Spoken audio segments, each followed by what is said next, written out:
नमस्कार, स्वागत है आपका हमारे चैनल पर। रोहिंग्या बांग्लादेशियों के ऊपर केंद्र सरकार ने लिया बड़ा एक्शन। पिछले 3 सालों में 14,000 से ज्यादा रोहिंग्या बांग्लादेशियों को भेजा गया है बांग्लादेश वापस। आपको बता दें कि जिस तरीके से लगातार खबरें आती रहती हैं कि कहीं ना कहीं रोहिंग्याओं को धर पकड़ा गया है, रोहिंग्याओं को पहचान कर उनको देश भेजने की मांग जो है वो लगातार पूरे देश में बढ़ती जा रही है। और इसी बीच बीएसएफ की एक रिपोर्ट सामने आई है जिसमें बीएसएफ की तरफ से ये खुलासा किया गया है कि पिछले 3 सालों में यानी कि 1 जनवरी 2019 से लेकर 28 अप्रैल 2022 यानी कि इन 3 सालों में बीएसएफ के जवानों ने 14,000 से ज्यादा बांग्लादेशी रोहिंग्याओं को उनको अपने देश वापस भेजा है बांग्लादेश। जहां इस रिपोर्ट को लेकर अब लगातार खुलासे ये हो रहे हैं इसी रिपोर्ट के द्वारा कि ये 14,000 से ज्यादा जो लोग हैं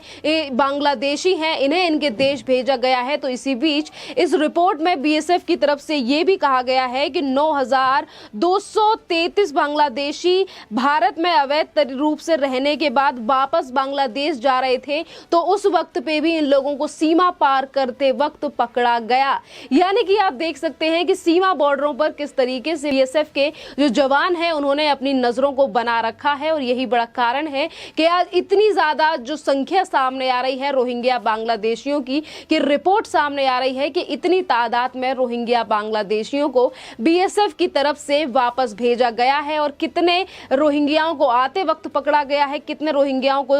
वापस लौटते समय पकड़ा गया है, इन सब बातों की जानकारी बीएसएफ की इस रिपोर्ट में है। तो वहीं दूसरी तरफ बड़ा खुलासा ये भी है कि 80% ये जो बांग्लादेशी रोहिंग्या हैं ये दक्षिणी बंगाल की साइड से होकर भारत में प्रवेश कर रहे हैं, क्योंकि बीएसएफ की तरफ से इस बात को भी कहा गया है क्योंकि दक्षिणी बंगाल की तरफ जो सीमा है वहां पर बाढ़ नहीं है। यानी कि कहीं ना कहीं से जिस तरीके से नदी का एरिया है, अगर हम पश्चिम बंगाल की भी बात करें तो पश्चिम बंगाल के द्वारा होते हुए भी काफी जो रोहिंग्या बांग्लादेशी हैं वो भारत में घुसपैठ करते हैं, क्योंकि तटीय इलाका है, नदियों के होते हुए किस तरीके से ये लोग भारत में घुसपैठ करते हैं, इन सभी बातों की जानकारी बीएसएफ ने अपनी इस रिपोर्ट में दी है। इसी के साथ हम आपको ये भी बता दें कि जहां एक तरफ ये रिपोर्ट की बात सामने आ रही है तो वहीं दूसरी तरफ जवान है बीएसएफ के, उनकी तरफ से भी इन बातों को कहा गया है। आपको बता दें कि बीएसएफ के एक वरिष्ठ अधिकारी ने कहा कि बाढ़ नहीं, बल्कि बंगाल के दक्षिणी हिस्से में सीमा पर बाढ़ नहीं बना है, इसके कारण इसके साथ ही इलाकों में नदियां भी हैं। दक्षिण बंगाल की सीमा सुंदरवन से मालदा तक जाती है। बाढ़ की कमी और नदियों के चलते इस इलाके में 80% घुसपैठ हो रही है। भारत और बांग्लादेश की सीमा 4,096 किलोमीटर लंबी है। इसमें से दक्षिण बंगाल फ्रंटियर की बात करें तो हम 913.32 किलोमीटर साझा करता है, जिसमें से 50% से अधिक या तो बिना बाढ़ या नदी है, कुछ स्थानों पर तो सीमा पर ही गांव है। इसके चलते सुरक्षा बलों के लिए घुसपैठ का पता लगाना कठिन हो जाता है। और यही बड़ा कारण है कि आज जो हमारे देश में लगातार गिरफ्तारियां की जा रही हैं या फिर कहीं से पकड़ा जा रहा है रोहिंग्या बांग्लादेशियों को, तो इनकी तादाद जो है वो भारत में लगातार बढ़ती जा रही है,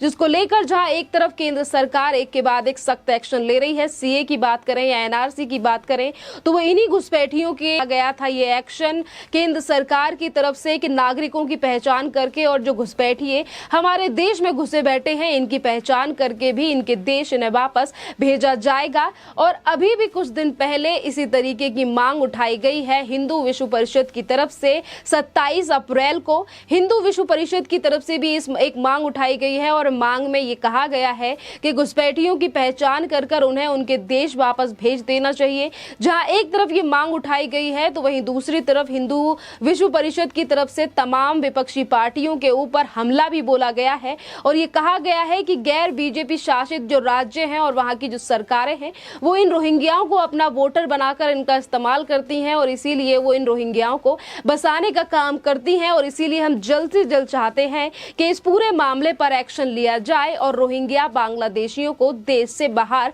निकाला जाए। आपको बता दें कि ये पहली बार नहीं है कि रोहिंग्या बांग्लादेशियों को लेकर इस तरीके से सवाल आज देश भर में उठ रहा है। इससे पहले भी कई बार लोगों ने इस मांग को उठाया है, क्योंकि जिस तरीके से हमारे देश में एक तरफ संसाधन की कमी है तो वहीं दूसरी तरफ बढ़ती आबादी है, तीसरी तरफ हम बात करें तो यही रोहिंग्या बांग्लादेशी और अवैध तरीके से जो रह रहे लोग हैं वो कहीं ना कहीं जो देश की आबादी है उस पर इफेक्ट डालने का काम करते हैं। और ज्यादातर इसी तरीके की जो रोहिंग्या बांग्लादेशी हैं वो अवैध कामों में पाए जाते हैं। चाहे अगर हम जहांगीरपुरी की बात करें, जहां अभी पिछले ही दिनों में एमसीडी की तरफ से बुलडोजर से कार्रवाई की गई है अवैध निर्माण के ऊपर, तो वहीं पर ये खबरें भी सामने आई थी कि किस तरीके से यही अवैध तरीके से रहने वाले रोहिंग्या बांग्लादेशी जो वहां पर बसे हुए हैं, एक कूड़े का काम करने वाले ये लोग, जहां एक तरफ ये कूड़े की आड़ में किस तरीके से सड़कों को घेरने का काम करते हैं और वहीं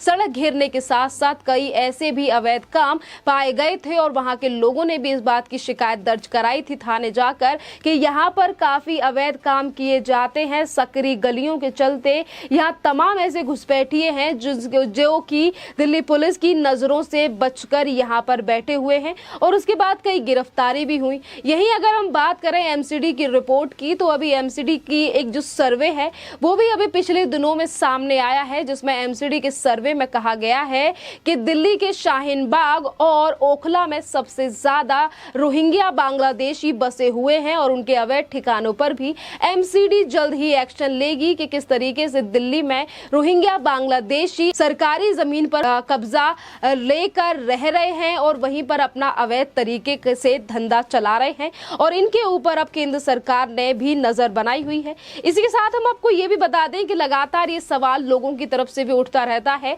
कि जिन भी रोहिंग्या बांग्लादेशियों की गिरफ्तारी की जाती है, जिनकी पहचान कर ली जाती है, आखिरकार इन्हें रखा कहां जाता है। देश भेजने से पहले बांग्लादेश या फिर जिस भी देश से ये आए हैं वहां भेजने से पहले इनके ऊपर क्या कार्रवाई की जाती है। तो यहाँ पर भी हम आपको बता दें कि बॉर्डर गार्ड बांग्लादेश को सौंप दिए जाते हैं अवैध प्रवासी, क्योंकि उन्हें जेल में डालने का कोई उद्देश्य नहीं है। अवैध रूप से सीमा पार करने वाले ज्यादातर लोग आजीविका की तलाश में ही भारत के अंदर आते हैं और इसीलिए उन्हें सिर्फ उनके देश भेज दिया जाता है, उनके ऊपर कोई कार्रवाई नहीं की जाती और कार्रवाई तभी की जाती है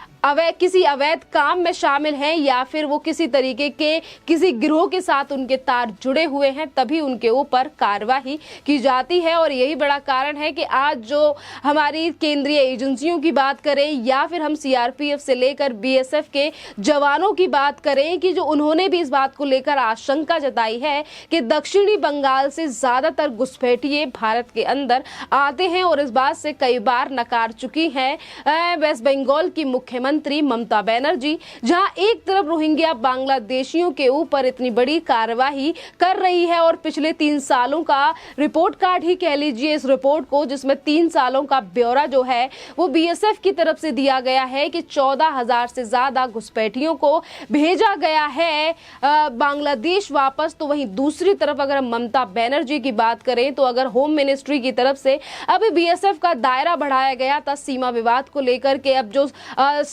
बीएसएफ के जवान हैं उनका जो दायरा है वो 50 किलोमीटर कर दिया गया है, उसको लेकर भी ममता बनर्जी ने, जहां एक तरफ रोहिंग्या बांग्लादेशी वेस्ट बंगाल के जरिए भारत में घुसने का काम करते हैं तो वहीं दूसरी तरफ पश्चिम बंगाल की मुख्यमंत्री ममता बनर्जी ने तमाम आरोप लगाए हैं बीएसएफ के ऊपर और कहा है कि बीएसएफ जो है वहां के लोगों पर यानी कि वेस्ट बंगाल के लोगों पर अत्याचार करती है, गांव वाले लोगों को पकड़कर ले जाती है। तो वहीं दूसरी तरफ ममता बनर्जी ने बीएसएफ के जवानों के ऊपर एक और संगीन आरोप लगाया, जिसमें ममता बनर्जी ने कहा कि मुझे ये भी खबर मिली है कि बीएसएफ के जो जवान हैं वो खुद गायों की तस्करी करते हैं और उसके लिए और भी लोगों को गिरफ्तार करते हैं अपनी चीजों को छुपाने के लिए। आप देख सकते हैं कि जहां एक तरफ बीएसएफ जो है वो लगातार किस तरीके से घुसपैठिए बांग्लादेशियों को देश में अवैध तरीके से घुसने से रोका जा रहा है, दिन रात जो बीएसएफ के जवान हैं वो पहरेदारी करते हैं सीमाओं पर बैठ के और देश की सुरक्षा के लिए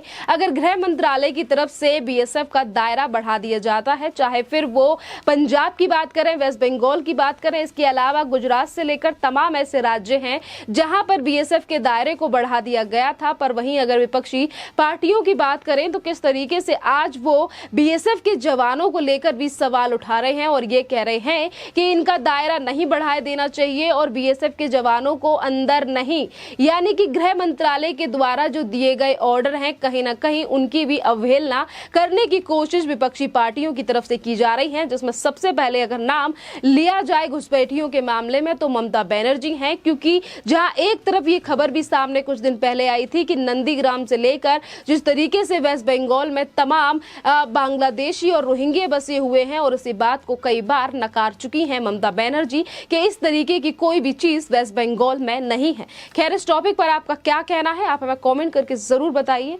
धन्यवाद।